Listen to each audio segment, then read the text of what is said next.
The text notification glowed on my phone screen, a cold blue light in the dim backstage area. 10 minutes before I was to walk out and pitch my AI logistics startup to a room of 300 venture capitalists, my mother's message appeared. Lena, sweetie, we're so sorry. We won't make it today. Uncle needed everyone at Marco's restaurant launch. This is a real business opening, you understand.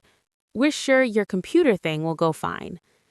I read it twice. The phrasing was a masterpiece of casual destruction, real business. For 26 years, that had been their refrain. My name is Lena, and that text, which should have shattered my focus, instead crystallized a truth I'd been avoiding.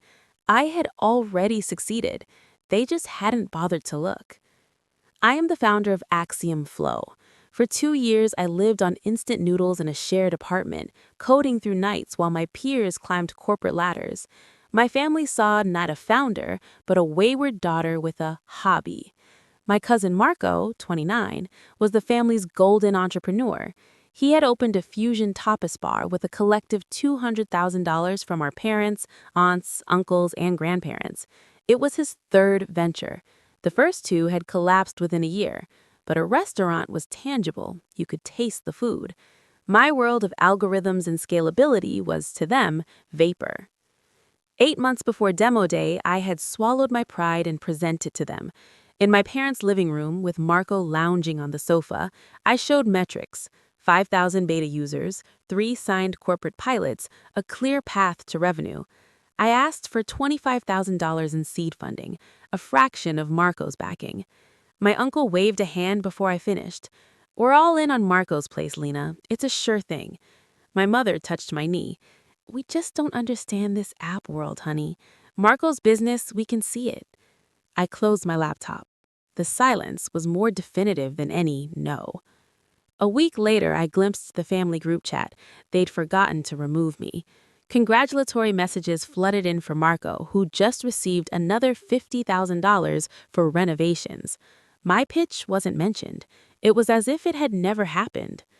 Thanksgiving was a special kind of agony. As Marco held court on his Yelp reviews, my grandmother turned to me kindly. "And what are you up to, dear?" Before I could speak, Marco chuckled. "Oh, Lena's still tinkering with her little app. It's a cute side project." The table laughed. I stated, quietly, that I had 15,000 active users. My aunt's face puckered with concern. "But when will you get a real job, Lena? You can't live in your laptop forever." I excused myself and cried in my car. A month before my pitch, Marco called. "Hey, our website is garbage. You do computer stuff. Fix it for us. Family discount?" I explained I ran a logistics platform, not a web design shop. His tone iced over. "Seriously? I'm family." When I declined, my mother called within the hour. "Lena, why are you being so difficult? Marco needs support." That was the moment I internally resigned from seeking their validation. What my family did not know, what I had chosen not to tell them, was that their belief was no longer a currency I needed. 3 weeks before the demo day they skipped, I had closed an $8 million Series A round from a top-tier Silicon Valley firm. Our pre-money valuation was $92 million. Demo day wasn't a plea for funding, it was a victory lap.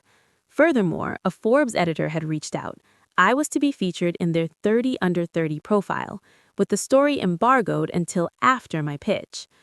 Backstage, after receiving my mother's text, I felt a profound detachment. My co-founder, Rohan, found me. "You crushed it out there. The Sequoia guys are waiting. Where's your family?" I showed him the message. He stared, incredulous. "They chose a restaurant launch over this?" I nodded. "It's their loss, and frankly, it's my freedom." That night, social media was a gallery of my family's celebration. Photos of them toasting Marco at his gleaming new bar. The caption, "Family is everything. So proud to support real dreams." I scrolled past without a like. 2 days later, the Forbes article went live. My phone exploded, but not with family calls. It was investors, press, old classmates. The headline was stark: how 26-year-old Lena Vance built a $92 million logistics platform while bootstrapping. I didn't share it. I waited. The call came that evening from my uncle, his voice uncharacteristically hesitant. "Lena, we saw something online. This Forbes thing. Is that real?" "Yes," I said. We we should have a family dinner tomorrow." I agreed, knowing exactly what script was about to flip. Walking into my parents' house felt like entering a staged play. Everyone was there, my parents, my aunt and uncle, Marco. The air was thick with strained cheer. My mother rushed forward. "Lena, we're so proud. Why didn't you tell us?" I remained standing. "I tried, for 2 years. You called it a little app thing, a hobby." My father shifted uncomfortably. "Well, we didn't understand the scale. If we'd known it was this serious." "You didn't ask. I showed you data. You called it a risk while funding Marco's third attempt." My uncle, the family's de facto patriarch, leaned in, his business mask slipping into view.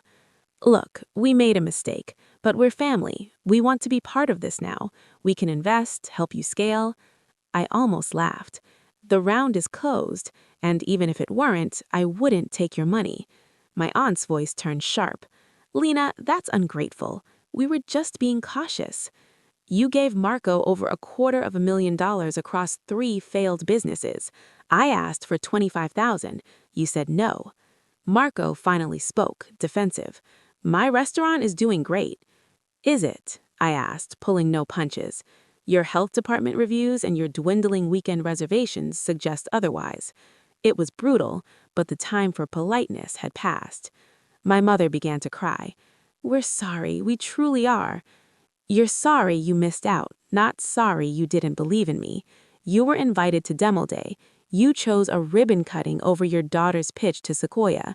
You told me his was a real business." I pulled out my phone and read the first line of the Forbes article aloud. In the silent room, my voice echoed. The reality of what they had dismissed and what I had built settled over them like ash. My uncle's expression shifted from apology to calculation. I saw the mental math, $92 million valuation. "Lena, be reasonable," he started. "Families should stick together. There could be partnership opportunities." I cut him off. "No, there won't be." I looked at each of them, my weeping mother, my defeated father, my scheming uncle, my embarrassed cousin. "I don't need your investment. I don't need your approval. I needed it 2 years ago when I was alone in my apartment eating ramen. Now I have a team that believes in me, investors who bet on me, and a company to run. I'm good." I walked out. There was no dramatic slam, just the quiet click of the door, a period at the end of a long, painful sentence.